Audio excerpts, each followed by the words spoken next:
오늘은 가버리지 캣, 줄여서 캣의 계약직 성장 역할 공고를 뜯어보겠습니다. 겉으로는 채용 공고지만 안에는 AI 네이티브 보험 브로커가 성장 실험을 어떻게 설계하고 자동화하고 현장에서 검증하는지가 드러납니다.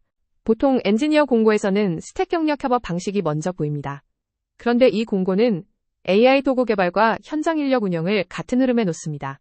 여기서부터 이 회사가 성장을 제품 기능이 아니라 실행 시스템으로 본다는 점이 드러납니다. 공고에는 최소 12개의 주가 지원 제외 지역으로 나옵니다. 보험은 주별 규제와 라이선스가 강한 산업이기 때문에 채용 가능 지역조차 비즈니스 제약과 바로 연결됩니다. 전통적인 엔지니어는 제품 요구사항을 구현하는 쪽에 가깝습니다. 반면 성장 엔지니어는 실험 결과 채널 효율 운영 병목까지 책임 범위에 넣습니다. 코드가 끝이 아니라 성과가 끝입니다. 성장 엔지니어링은 단순한 마케팅 자동화에서 시작해 데이터 기반 실험으로 발전했습니다. 이제는 AI가 콘텐츠 고객 응대리드 발굴 내부 운영까지 들어오면서 역할의 범위가 다시 넓어지고 있습니다. 이 비율은 공고 내용을 바탕으로 역할을 해석한 모델입니다. 중요한 건 성장 엔지니어가 코드만 쓰는 사람이 아니라 AI 도구와 실험 운영 현장 실행까지 묶는 사람이라는 점입니다. 가장 흥미로운 포인트는 AI와 현실 세계의 결합입니다. 보험 상품은 신뢰 설명 지역선 규제의 영향을 받기 때문에 완전 자동화만으로는 성장하기 어렵습니다. 공고에는 운영 장애물을 극복해야 한다는 뉘앙스가 반복됩니다. 이는 실험 설계보다 실험 완주가 더 어렵다는 스타트업의 현실을 보여줍니다. 누가 만들고 누가 쓰고 어디서 막히는지가 성과를 가릅니다. 성장 엔지니어링의 기본 루프는 단순합니다. 가설을 세우고 도구를 만들고 채널을 실행하고 숫자로 판단합니다. 어려운 부분은 이 4단계를 빠르게 반복하면서도 배운 내용을 잃지 않는 것입니다. 이 한 문장이 공고의 핵심을 압축합니다. AI 네이티브 회사라고 해서 모든 성장이 화면 안에서만 일어나는 것은 아닙니다. 특히 보험처럼 신뢰와 맥락이 중요한 시장에서는 현장 신호가 여전히 중요합니다.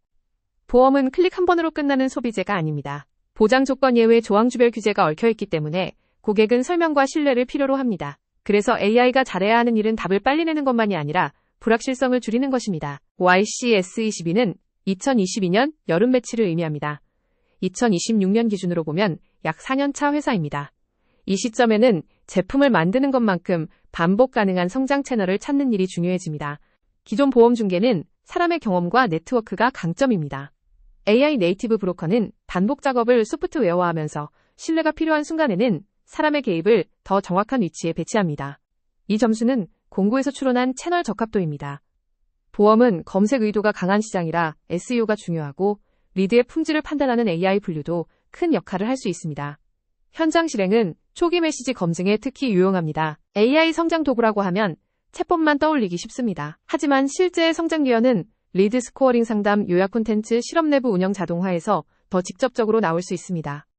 성장 엔지니어가 만들 법한 대표 도구는 리드 스코어링입니다. 좋은 리드를 먼저 처리하면 같은 상담 인력으로도 전환율과 매출 효율을 높일 수 있습니다. 핵심은 모델 점수가 아니라 운영 큐가 실제로 바뀌는지입니다. 실험은 문서로만 남으면 실행력이 떨어집니다. 실험 이름 대상과 설지표 변형을 코드나 설정으로 관리하면 배포와 분석이 훨씬 명확해집니다. AI가 보험을 설명할 때 가장 위험한 것은 그럴듯하지만 틀린 답입니다. 그래서 추천 시스템보다 먼저 필요한 것은 로그 근거 검토 책임 소재입니다. 성장 속도보다 신뢰 손상이 더 비쌀 수 있습니다. 보험 구매는 짧은 전환 퍼널이 아닙니다. 탐색 비교 상담 가입이라는 단계가 있고 각 단계마다 다른 도구와 메시지가 필요합니다. 많은 팀이 최종 가입만 보다가 중간 병목을 놓칩니다. 성장 엔지니어라면 검색 유입부터 상담 예약까지 4단계를 분리해서 봐야 합니다. 그래야 문제가 트래픽인지 폼인지 상담인지 구분할 수 있습니다. 프랙셔널 엔지니어는 풀타임 채용이라기보다 필요한 만큼 투입되는 전문가에 가깝습니다. 성장 채널을 찾는 단계에서는 고정 인력을 늘리기보다 실험 단위로 역량을 빌리는 방식이 합리적일 수 있습니다. 실제 숫자는 회사 내부 데이터가 있어야 알 수 있지만 어떤 지표를 봐야 하는지는 명확합니다. 특히 보험에서는 상담 예약률과 가입 전환율이 성장 실험의 핵심 지표가 됩니다. 캣 사이트에 계산기와 보험 구매 가이드가 보이는 것도 우연이 아닙니다.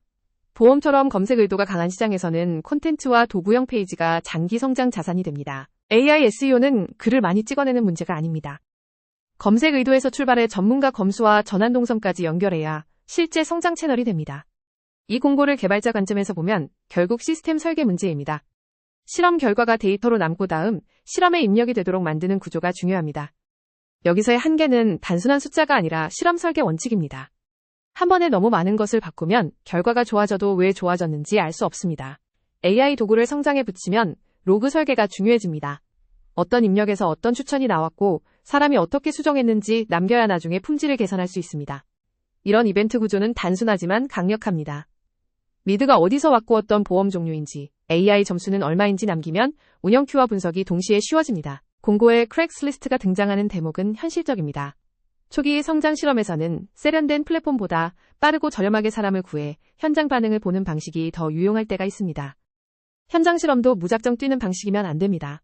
4주 정도의 짧은 사이클로 지역 메시지 리드 품질을 확인하고 자동화할지 중단할지 결정해야 합니다. 이 비용 지수는 일반적인 실험 단계의 상대 비교입니다.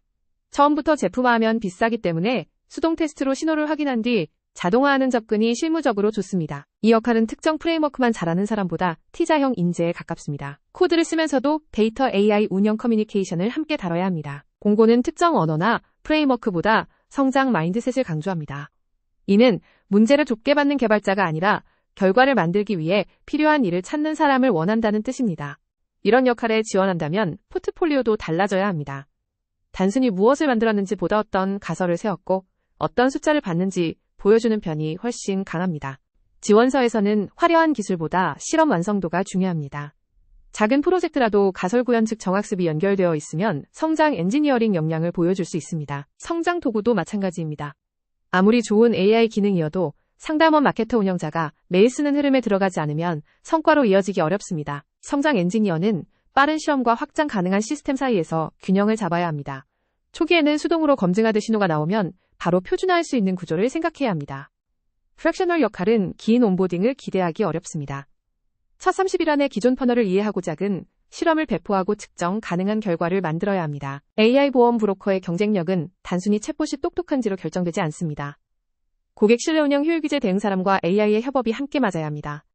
이 공고를 기반으로 우선순위를 잡는다면 리드 스코어링과 상담 요약부터 보는 편이 합리적입니다. 이 두 가지는 전환율과 운영 효율에 직접 연결될 가능성이 높습니다. 이 공고가 주는 가장 큰 교훈은 AI 네이티브를 오해하지 말자는 것입니다.